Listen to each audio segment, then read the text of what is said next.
നമ്മുടെ രാജ്യത്തെ സ്ത്രീകൾ ഒരു സ്ഥലത്തും അവർ സുരക്ഷിതരല്ല. അതായത് സ്വന്തം വീട്ടിലാണെങ്കിൽ പോലും, അയൽപ്പക്കത്താണെങ്കിൽ പോലും, ജോലി ചെയ്യുന്ന സ്ഥലത്താണെങ്കിൽ പോലും അവർ ഒട്ടും ഒരു സേഫ് അല്ല.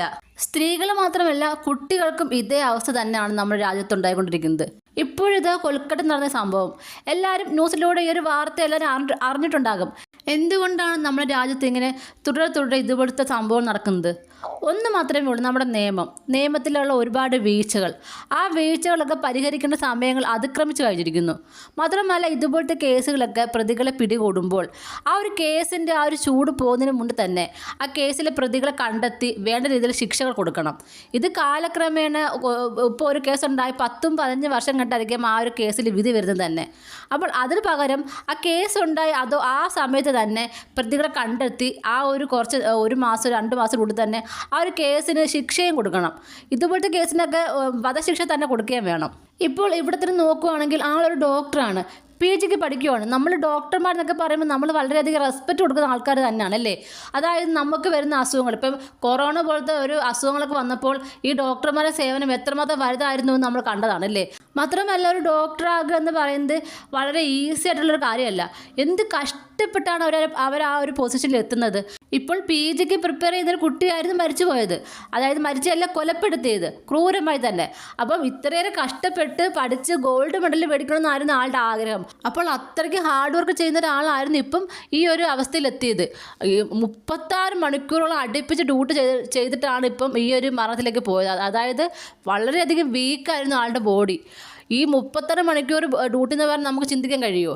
അപ്പോൾ ഫുഡ് രാത്രി 2 മണിക്ക് കഴിച്ചിട്ട് പോയി കിടക്കുമായിരുന്നു. ചെറുതായിട്ടൊന്ന് ഉറങ്ങണമല്ലോ, മനുഷ്യനാണല്ലോ ഇവരൊക്കെ.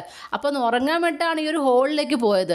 അപ്പോൾ അതിൻ്റെ ആ ഒരു ഉറക്കം പോലും അത് കിട്ടിയിട്ടില്ല എന്ന് വേണം പറയാൻ. 36 മണിക്കൂർ ഡ്യൂട്ടി ചെയ്തിട്ട് ഒന്ന് ഉറങ്ങാൻ പോയ സമയത്താണ് ഈ ഒരു അവസ്ഥ ഉണ്ടായത്. എന്തായാലും ഒരു പ്രതിയെ പിടിച്ചു എന്ന് പറയുന്നെങ്കിലും ഒരാളല്ല, ഒന്നിലേറെ പേരുണ്ടാകാം എന്നാണ് ഈ പോസ്റ്റ്മോർട്ടം റിപ്പോർട്ട് പറയുന്നത്. കാരണം അത്രത്തോളം ക്രൂരമായിട്ടാണ് ആ ഒരു കുട്ടിയെ കൊന്നിരിക്കുന്നത്. അപ്പം ആ ഒരു നമ്മുടെ പോസ്റ്റ്മോർട്ടം റിപ്പോർട്ട് പ്രകാരം ഒന്നിലേറെ പേര് ഉണ്ടാകാം എന്ന് തന്നെയാണ് പറയുന്നത്. ശരീരത്തിലുള്ള മുറിപ്പാടുകൾ മാത്രമല്ല, ശരീരത്തിൽ നിന്ന് കണ്ടെത്തിയത് 150 മില്ലിഗ്രാം ബീജമാണ്. അപ്പോൾ അത്രയും ബീജം ഉണ്ടെങ്കിൽ ഒരാളല്ല, അതിലേറെ ആളുണ്ടെന്ന് തന്നെയാണ് പോസ്റ്റ്മോർട്ടം റിപ്പോർട്ടിലൂടെ നമുക്ക് മനസ്സിലാക്കാൻ കഴിയുന്ന കാര്യവും. അതുപോലെ തന്നെ ഒന്നിലേറെ ആളുകളുമായിട്ട് മൽപ്പിടുത്തം പിടിച്ചതുപോലെയാണ് ആ കുട്ടിയുടെ ശാരീരിക അവസ്ഥ. കഴുത്തലിന് പൊട്ടൽ ഉൾപ്പെടെ പല കാര്യങ്ങളുമുണ്ട്. അപ്പോൾ ഇതെല്ലാം വെച്ച് നോക്കുമ്പോൾ ഈ ഒരു ഒറ്റ പ്രതി മാത്രമല്ല, ഇനിയും പ്രതികളുണ്ട്. അപ്പോൾ അവരൊക്കെ ഒളിച്ചിരിക്കുകയാണ്. അവരെല്ലാം രംഗത്തേക്ക് എത്രയും വേഗം കൊണ്ടുവരണം. ഇവർക്കെല്ലാം തൂക്കുമരണം തന്നെ കൊടുക്കുകയും വേണം. എന്തായാലും ഇപ്പോൾ കേസ് ലോക്കൽ പോലീസിൽ നിന്നും CBIക്ക് കൈമാറിയിരിക്കുകയാണ്. അപ്പോൾ CBI ഇനി അന്വേഷണത്തിലൂടെ കണ്ടുപിടിക്കണം ഒന്നിലേറെ പേരുണ്ടോ എന്ന്. കാര്യം ആ ഒരു കുട്ടി കൊല ചെയ്യപ്പെട്ട ആ ഒരു ഹോളിൽ ഒരു ഭിത്തി ഇപ്പോൾ ഒരു ഇടിച്ച് പൊളിച്ചിരിക്കുകയാണ്. അപ്പോൾ കാരണം എന്തെന്ന് ചോദിച്ചപ്പോൾ പറയുന്നത് ഇവിടെ ഈ ഡോക്ടർമാർക്ക് കിടക്കാൻ റൂമില്ല, അത്യാവശ്യമായിട്ട് ഇതിനിടയ്ക്ക് കൂടെ ആ റൂം പണിയണമെന്ന്. അപ്പോൾ എന്തൊക്കെയോ അവിടെ തെളിവുകൾ ഒളിപ്പിക്കാൻ ശ്രമിക്കുന്നുണ്ട്. അപ്പോൾ അതിൻ്റെ ഭാഗമായിട്ടാണ് ഇപ്പോൾ ആ ഒരു ഹോൾ ഇടിച്ച് പൊളിക്കുകയും അവിടെ ഒരു റൂം പണിയാൻ വേണ്ടി ശ്രമിക്കുകയും ചെയ്യുന്നത്. അപ്പം അതായത് അതിൻ്റെ കൂടെ തെളിവുകളും കൂടെ മാഞ്ഞു പോകുമല്ലോ. അല്ലെങ്കിൽ ഇത്ര ധൃതിപ്പെട്ട് ഈ ഒരു പ്രശ്നം നടക്കുന്നതിൻ്റെ ഇടയ്ക്ക് അവിടെ ഭിത്തിയൊക്കെ ഇടിച്ച് പൊളിച്ച് റൂം പണിയേണ്ട ആവശ്യമുണ്ടോ? അപ്പോൾ എന്തായാലും CBIയുടെ അന്വേഷണം ഒരുപാട് മുന്നോട്ട് പോകേണ്ടതുണ്ട്. അവർക്ക് ഒരുപാട് തെളിവുകൾ കണ്ടെത്തേണ്ടതുണ്ട്. അതൊക്കെ ഇപ്പോൾ തന്നെ കുറേ തെളിവുകളൊക്കെ മായ്ക്കപ്പെട്ടും പോയിട്ടുണ്ട്. അതുപോലെ തന്നെ എടുത്തു പറയേണ്ട മറ്റൊരു കാര്യമാണ് അവിടുത്തെ സൂപ്രണ്ടിൻ്റെ കാര്യം. സൂപ്രണ്ട് പറയുന്നത് ആദ്യം ഈ ഒരു ബോഡി കിട്ടിയപ്പോൾ മരിച്ച രീതി കണ്ടപ്പോൾ പറയുന്നത് ഇങ്ങനെ ആത്മഹത്യ ചെയ്തതാണെന്ന് പറയുന്നത്. വ്യത്യസ്തമായ രീതിയിൽ ആത്മഹത്യ ചെയ്തു എന്ന്. അപ്പോൾ ഇവർക്കൊക്കെ എന്തെങ്കിലും കൈ ഉണ്ടാകും. അതുകൊണ്ട് തന്നെയാണല്ലോ ആ ഒരു കേസ് മൂടി വയ്ക്കാൻ വേണ്ടിയിട്ട് ആത്മഹത്യ ചെയ്തു എന്ന രീതിയിലേക്ക് കൊണ്ടുപോയത് അല്ലേ.